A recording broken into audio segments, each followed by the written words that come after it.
మనకి మహిమ కలుగాక.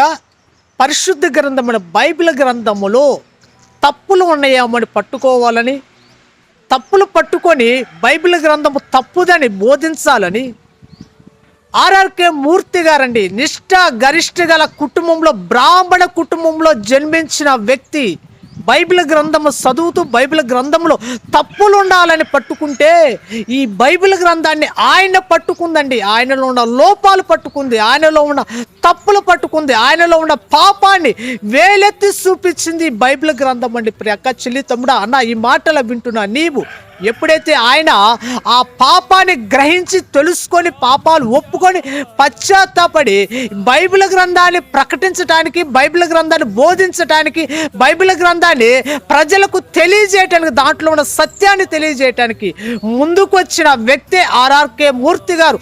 మొదటిగా బైబిల్ గ్రంథాన్ని